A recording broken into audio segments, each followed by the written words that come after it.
What is up today, YouTube? So today we are down in the workshop. Pretty much, I just want to show you guys what I've set up. So I'm actually like really stoked on the setup I'm able to get and how cheap I was able to get it. So you guys obviously have seen this setup a bunch, which is this workbench. So pretty much, I went to an estate sale and I was looking at this workbench, but I wasn't like too sure about it. But I liked it. It had the drawers in it and had a nice top to it. And then out of nowhere, the person running this estate sale yells out, "Everything's half price." So I picked it up for $23, something like that, and some change. So of course, absolutely, I had a trailer with me at the time, so I picked up the workbench, and that was awesome. Then a local hardware store in my area was closing up, and they were selling pegboards. So that's why you guys seen the pegboards. They were selling them for $1 a piece, 4 foot by 4 foot sheets.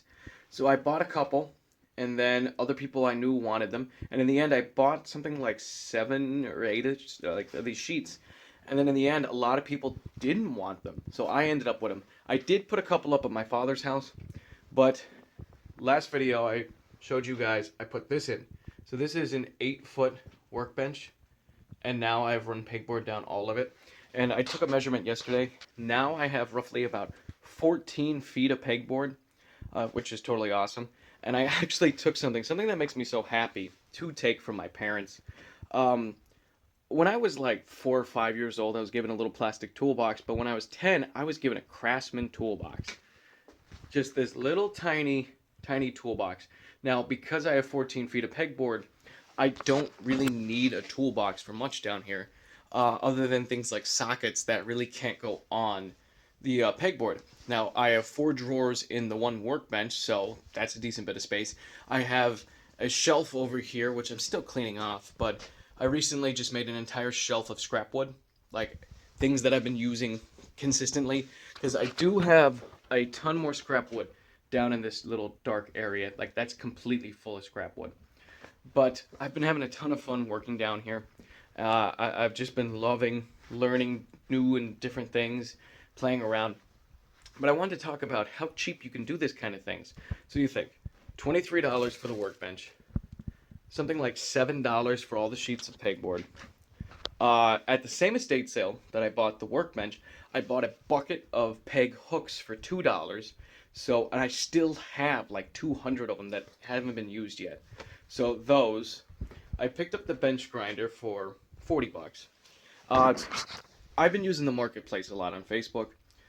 One thing that I get annoyed with, so I literally typed in bench grinder, and for like 4 or 5 days searched and searched and searched and haggled with people and tried to hustle my way into the best deal. In the end, I ended up with a Craftsman one with a light on it for 40 bucks, and it was awesome. It was rebuilt, so a lot of the parts are new in it, and that's great. The second I bought it, the exact same one went up for sale.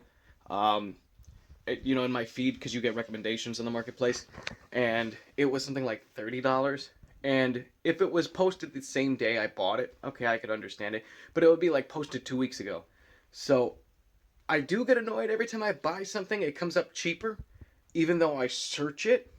But then I picked up the miter saw, which is like the best invention ever. I do wish I had a slider miter saw, but I am super stoked with this one. It's just a Ryobi, it's nothing special, but I picked that up for 70 bucks. And then you guys obviously know the toolbox. But I also have a bunch of other hand tools and different things that I just keep picking up from flea markets, estate sales. I have a jigsaw that's a Black & Decker. I picked it up for $2 from a yard sale. And that's pretty much all I've been doing, is just working on different little wood projects. So I do plan on filming more wood projects. Like Austin, if you're watching this, it's getting there. It's not there yet. You'll know what this is, and you guys will actually know what it is in a couple of seconds. So what I'm going to do is I'm going to film little excerpts, because I have some of my wood projects scattered out and about at my house, and I'm going to film like little tours of them, and then it'll appear back to me here in the basement, and I'll talk about what it is. But there's 4 items we're going to look at today of what I've made recently. So let's check those out.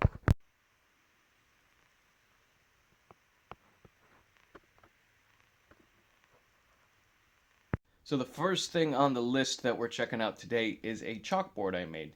It's a prototype. None of these things I've ever made before, so it's the first time making them. I made this checkboard for my in-laws. It's got a nice little shelf on it. The little peg that sticks up on it is meant to hold the chalk eraser. It's specifically designed for that, and it works fantastic. The issue I had with it is, now I want to make these. I want to see if people are interested in buying them, and I want two ways to mount it. There's the braided cable over the top, the twine, and that's one way to mount it to a wall, if you have a nail or something. But I want it to stick to a refrigerator.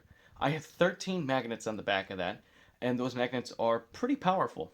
The issue is, if I stick it to a surface, like I was using my dryer down here as a test, which is a smooth metal surface, it sticks to it. You could rail it with a hammer and it's not going anywhere. The issue is the steepling on a refrigerator.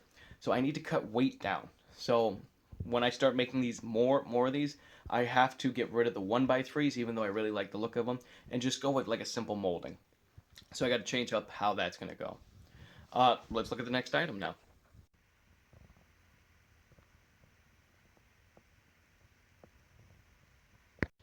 So the next item is a ladder. Now that sounds kind of weird. Why would you make a ladder? Well, my wife kept talking about wanting a ladder suspended from like an old vintage one, suspended from our living room ceiling to hang plants. Well, I wasn't too keen on the idea of suspending it from the living room. And when I went looking for these vintage ladders, people are asking like $100 for them, which really doesn't make much sense since most of the time they're rotten and destroyed. So instead, I made her a ladder. It's not from the living room. It's in our porch. It's decorated for Christmas. I wrapped lights in it, and it came out actually pretty decent. It's just two 1x3s and some wooden dowels and a little bit of time. It took about an hour to make, and that's when I found out that people start selling these blanket ladders, and my wife's talking about wanting one.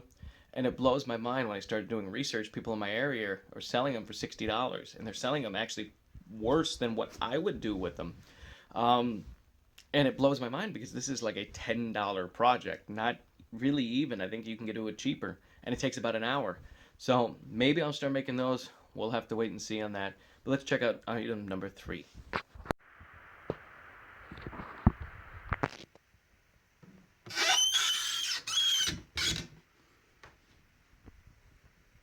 Item number 3 is my mother's Christmas present, which there's a funny story behind it, and I'll tell that in a second.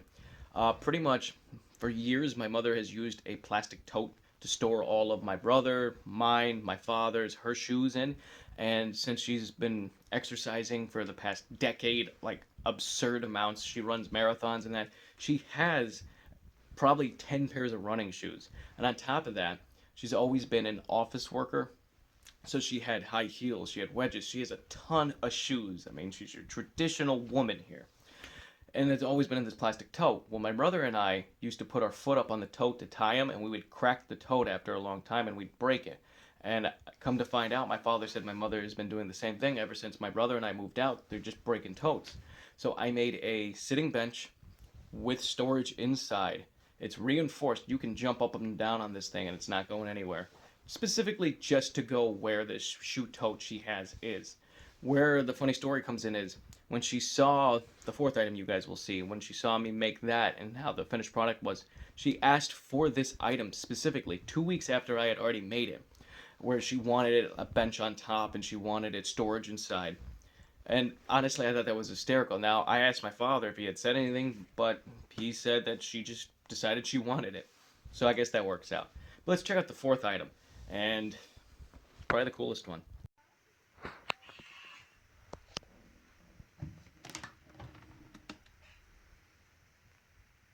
So the final and last item, I'm sorry this video is dragging, but this stuff gets me excited. I made a toy box. Now, when I was probably a year old, so 23 years ago, my uncle made my brother and I a toy box, and we still have it today. Actually, my mother owns a rabbit, and the rabbit cage sits on top of the toy box, so you're talking about a 60-pound weight between everything. They're still sitting on top of this wooden structure that was built 23 years ago. And that's something that I cherished as a child, having this wooden toy box. I loved it. So I always wanted to be able to do that to my friends' kids too, and maybe later on my kids. And I told Austin, who's my best friend, a long time ago I wanted to make his two daughters a toy box, and I never had the means to do it. So the toy box you see is not his. His is the one that's unfinished here, which I got to get my butt on and get it done before Christmas. But that one is for another friend's son. My wife did some of the painting on it, and we worked our butt off, and in 2 days we actually got it done. This Saturday is his birthday, so hopefully we can give it to him then. But it came out nice. The top is a chalkboard. I routed in a strip so the chalk can sit. And it came out looking really nice. So I'm really happy on the finished product on that. And I got another toy box to make before I can move on to other projects. But I hope you guys did enjoy this video. Like I said, I've been really enjoying woodworking. But as always, thank you for liking, commenting, and subscribing. And I promise I'm not going to become a woodworking channel. This will die a skating channel. But have a great day, guys.